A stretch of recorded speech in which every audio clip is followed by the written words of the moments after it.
Hello and welcome to another episode of Dancer Talks. My name is McCall Sheets and I'll be your host. Today I have an exciting episode for you featuring Artist Climate Collective. I spoke with the co-founder of Artist Climate Collective, Madeline Bez, and we talked all about the organization and how you can become a more sustainable dancer. The Artist Climate Collective is a collective of dance artists dedicated to using art as a tool to grow environmental awareness, share resources, and build community as we fight for a more sustainable future. In a few seconds, I'll show you a little trailer of one of Artist Climate Collective's amazing dance films. We'll learn more about the organization during the interview, and I hope you enjoy this week's episode.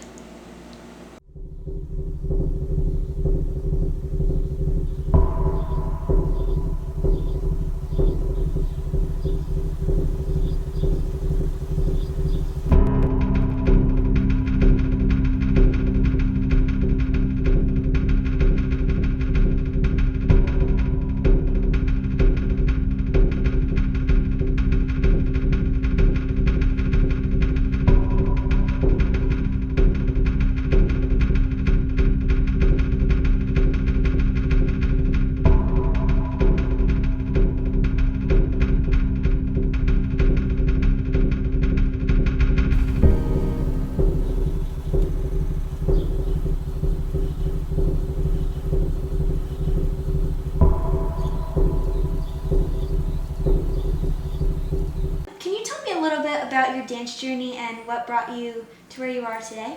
Sure. So I went to school at the Royal Winnipeg Ballet School in Canada, and then my professional career began at a small company outside of Atlanta in Georgia. From there, I danced with Eugene Ballet in Oregon, and after about 4 years there, I decided to come to New York City to freelance a bit while my visa was being processed to dance in a company in northern China, Harbin Ballet. I was there for about one season, and then I just got back in July, and I just got back to New York, where I will be doing some freelancing, and yeah. Amazing. Well, actually, it's a funny story of how we met. So I was contacting you about meeting and setting up a podcast interview, and then we were in the middle of emailing, and you said, "Oh, I'm not available until this date." And I thought, wow, that actually works so well with me because I'm not available until that date either. Turns out we were both in Italy. Unavailable for the same reasons. Yes, we were both in Italy at Orsolina, which is this amazing dance workshop that you get to work with great choreographers in this kind of nature setting. And we were sitting at the dinner table, and we introduced each other, and we realized, oh my gosh, we'd already met through email. Yeah, we've been emailing each other, so that's pretty funny. So yeah, so how did this start? How did Artist Climate Collective start? Well, Artist Climate Collective started in the pandemic when there was a lot going on in the world with the pandemic, but also with a lot of social justice inequalities that were really present in our lives, and the environmental crisis was just present around us. And my friend Charlotte and Keaton and we all just kind of felt this need to do something more. And so we wanted to create something that was in line with protecting the environment and something that we knew, which was art and dance. And so that's how Artist Climate Collective kind of came to be. Charlotte had the original vision of a performance in like an outdoor space. And from that vision, we kind of fine-tuned things and made it something tangible. And we started doing like smaller fundraisers, and our big project was to do a dance film that first year, and we successfully did that. We made a dance film festival kind of thing where we included different dance films and arts films from artists all over the world. Yeah, those are pretty amazing. Yeah, it was a lot of fun to to make that happen, and a lot of learning and growth, because none of us had ever facilitated anything like that before. Yeah, well, looking at the website and watching some of the trailers for the films, they're so incredible, and just the details behind it and how it all came together is amazing. What was it like working with artists from around the world to create your vision? It was really great being able to work with so many different artists and so many different places. I think if Keaton, Charlotte, and I had all been in one location, it would have been harder to get such a far reach of choreographers, dancers, videographers. But because we were all based in different locations, it allowed us to go further than what we'd be able to do if we were all together. And it was great. Like, each of us had some different people that we thought of that would be great to bring on for the film, and from them we were able to find dancers, and yeah, it was really exciting. So can you tell the listeners and viewers a little bit more about who the dancers were, where they were based, and what exactly they were doing? Yeah, so our film, Art to Action, the goal was to commission choreographic pieces or art pieces that spoke to the environmental crisis. And we gave each choreographer a lot of freedom in what that could mean. And it was really great to see how they each interpreted on their own. And so we had a few different pieces that first year. One of them was based out of Winnipeg, and that was actually the school that Keaton and I went to. And it was a piece that I had performed in the David Suzuki Blue Dot tour called Glaciers.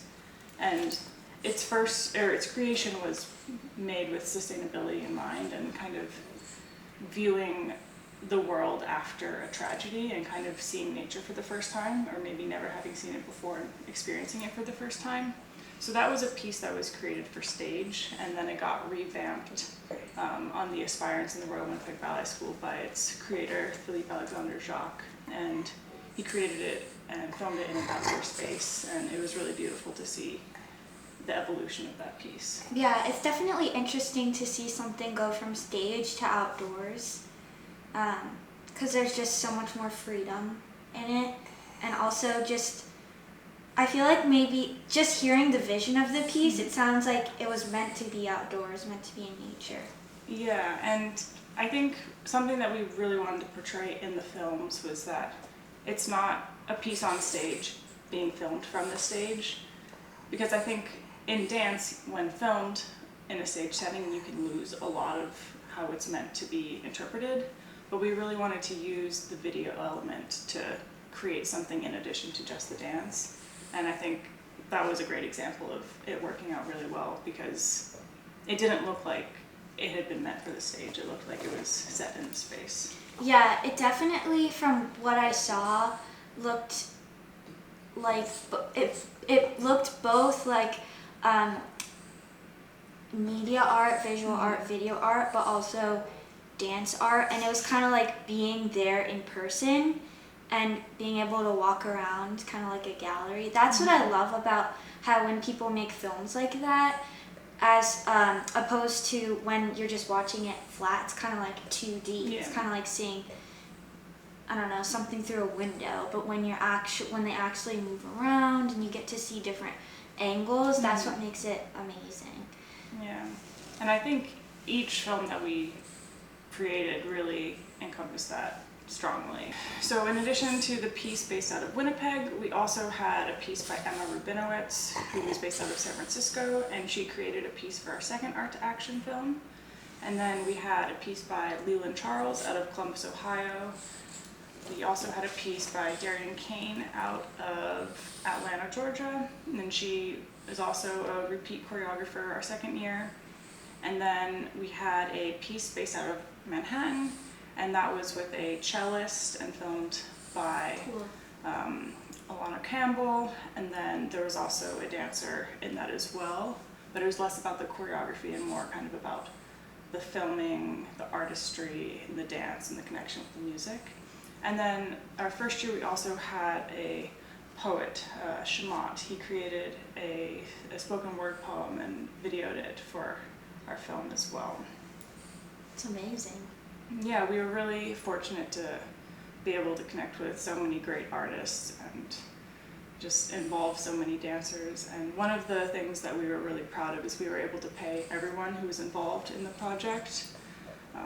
We'd obviously like to pay everyone more, but we wanted to make sure that everyone involved was fairly compensated, because I feel like in the dance world there is a lot of unpaid labor, and we wanted to make sure that we recognize all of the artists for their talent and their worth. Yeah, that's really awesome, and it makes it more impactful when it's such a great cause, and then also the dancers are feeling like they're appreciated and doing the work for this cause, and then it's kind of like a full circle thing where everyone feels like, oh my gosh, this is a great experience. So I have another question for you. How did you raise the money to pay the dancers? And then also, do you collaborate with, I think I saw somewhere where you donated funds to environmental organizations. Mm-hmm. And can you talk a little bit about that as well, and which organizations, and maybe which one is your favorite? Sure. For our films, we raise money throughout the year for our films. So we have some donation campaigns where the funds go directly to the film, and then we also have some projects that we collaborate with different artists, and part of the funds go to the film, part of the funds go to compensate their work. But the film was primarily supported by individual donations. We have applied for grants and received some grants, but especially in our first few years, we are very much relying on people's generous donations, which have really made a huge difference in what we're able to do. And yes, so one of the reasons we rely so much on donations is because all of the ticket sales from our Art to Action films get donated to 3 different nonprofits that do on-the-ground fighting for climate change. So the first group that we have is called Grid Alternatives. They do solar panel installation in different communities, lots of marginalized communities, or communities that are impacted directly by the negative impacts of climate change, and they do a lot of work with community involvement to teach people how to do installations as well. Awesome. And then the second one we have is Coalition for Rainforest Nations, and they do a lot of rainforest protection, so they're fighting to stop deforestation, and then also they are working with countries to give them a voice to protect the rainforests, especially countries that are less responsible for the climate crisis, so it gives them a voice. And the last one that we've been partnered with is Sunrise Movement, which empowers youth to be at the forefront of political change and pushing a Green New Deal forward, and a lot of youth activism.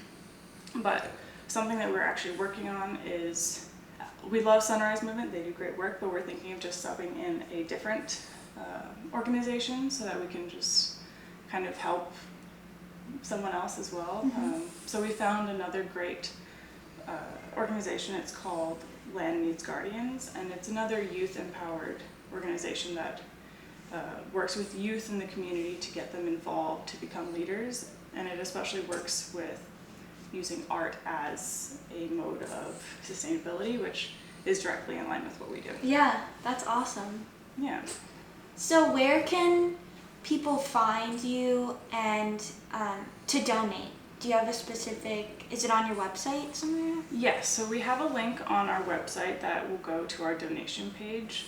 We are a fiscally sponsored project, so we don't have nonprofit status, but being fiscally sponsored allows people to make donations to us that are still tax deductible. So on our website, that link will take you to our fiscal sponsor page, and you can donate directly.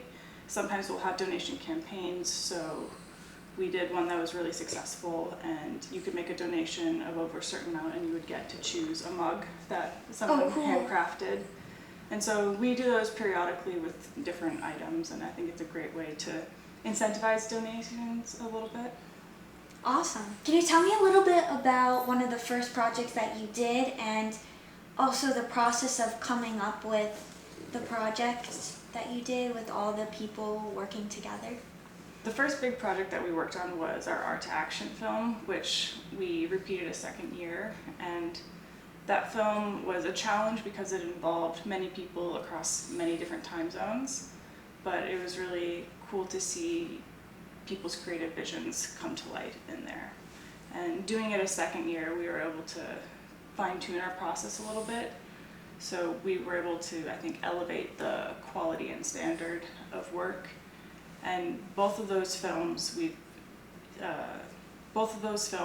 submitted into different film festivals. So a lot of our films have been shown in different film festivals across the country. That's amazing. Yeah, it's been very exciting. We just had an in-person film festival screening in Seattle of 2 of our films, and then one in Gimli, Manitoba for an international film festival there. Wow. Yeah, it's been exciting to see growth as we're going. Yeah, you're kind of spreading your message all over the world. Yeah. Which is amazing. So, were there any challenges that you experienced when you were starting or even now? Yeah, I think as helpful as it is being so spread out and having such a big reach, it does make it difficult to coordinate things and communicate. I don't think there's ever been a time when we've all been in the same time zone to have meetings, so there's lots of working at odd hours and Zoom meetings, but it's been good. I think we all have very different perspectives and ideas, so it's been a nice collaboration of people, collaboration of thoughts, and collaboration of art. That's awesome. What do you see for the future of Artist Climate Collective? Well, we're working on a few things right now. I think the big thing that we're working towards is we'd like to do a live performance.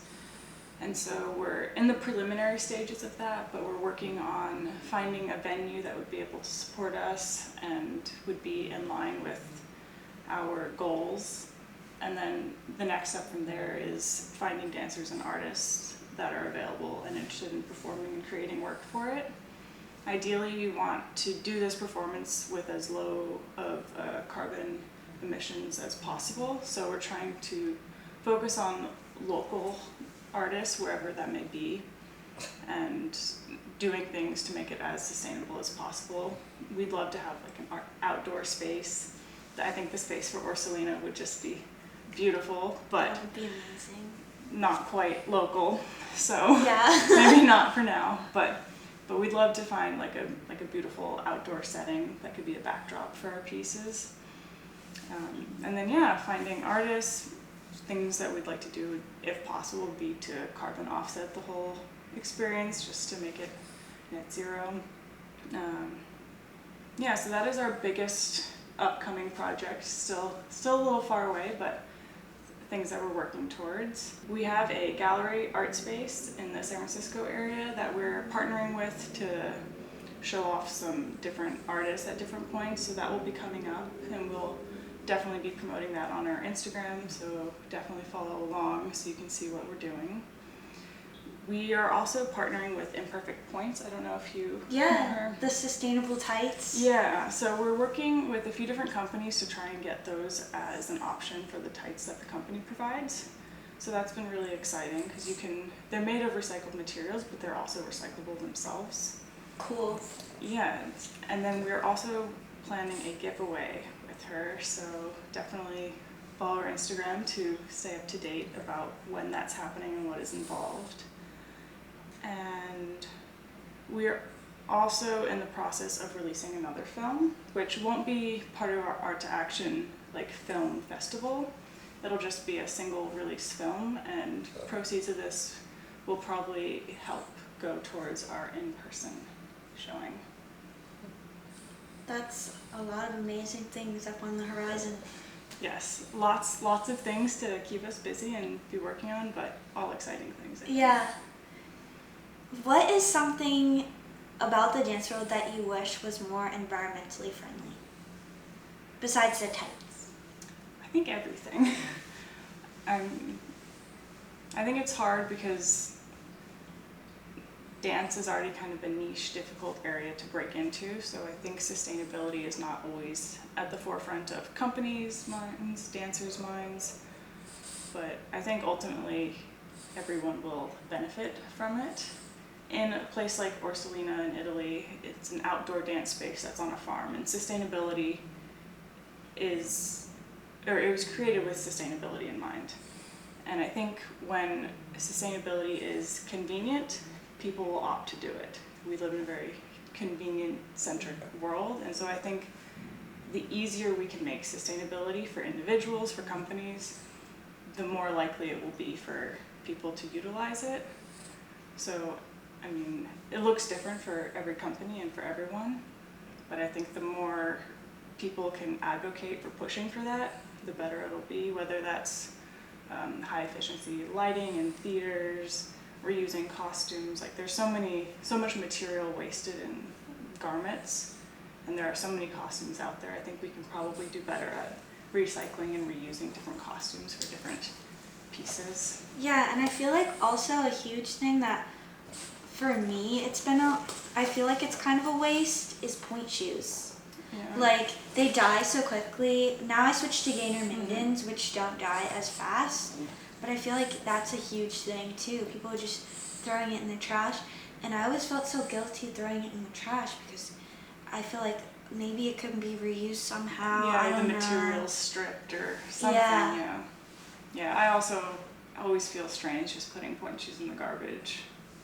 But, yeah. Maybe one day there'll be a solution. Yeah. I've seen people making 3D point shoes that don't die or something like that, or now even Danca, whatever it's called, they have the removable shank, so if it dies you can put a different shank in. Oh, interesting. Which is I haven't interesting. seen that. I actually have those shoes. They're interesting. Yeah. They're not my favorite because Yeah. the shank it's a little loose inside of there. Oh. So I like the gainer mitten better. But yeah, as someone who wore Freeds for many years, just having it die and then being like, okay, Yeah. what do I do with this?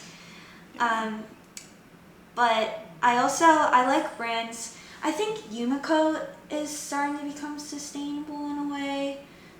But for me, I think that it's a good investment with those leotards because they last a long time.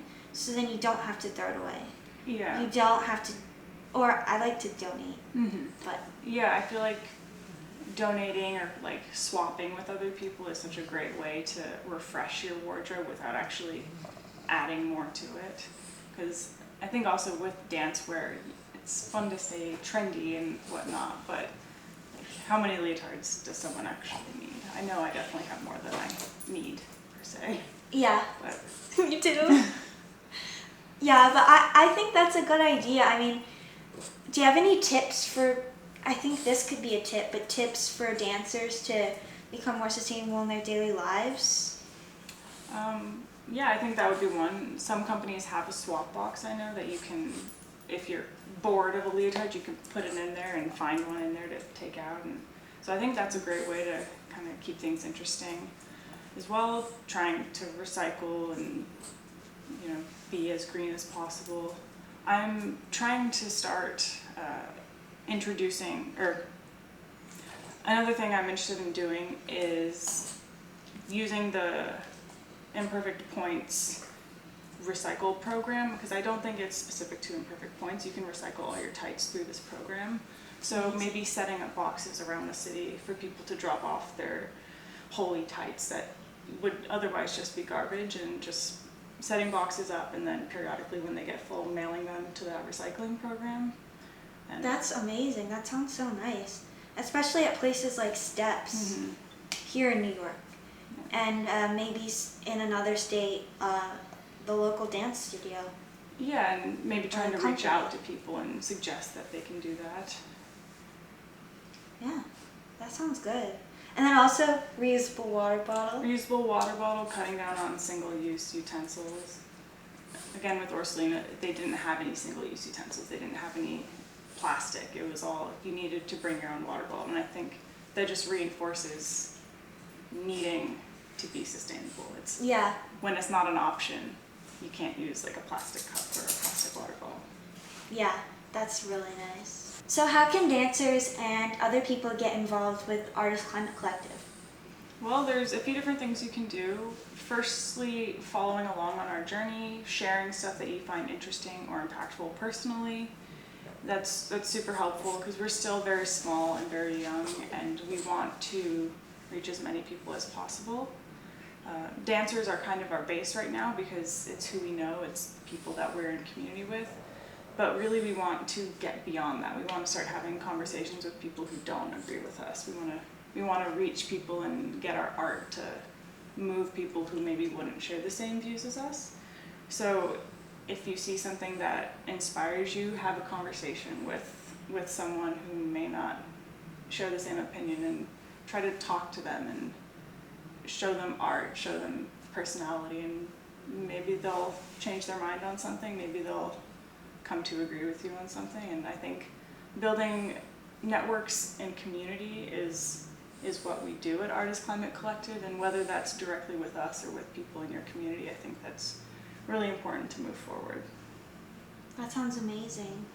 Yeah, so where can people find you on the internet, on Instagram, and also Artist Climate Collective, so that we can follow your journey? We're on Instagram at Artist Climate Collective. We have a website you can follow we have different blog posts on there from the past, different projects that we've collaborated if you want to see what we've done so far. We also have an email if there's anything that you ever feel like would be a great fit for us. We always encourage people to share stuff. Yeah, I think that's it. That's awesome. Well, don't forget to follow Artist Climate Collective and to stay up to date with their journey and all of the upcoming projects. And don't forget to follow Dancer Talks. And my name is McCall Sheets. This is Madeline Bez.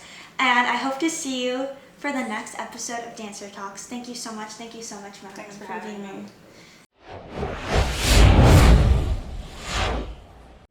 Dancer Talks.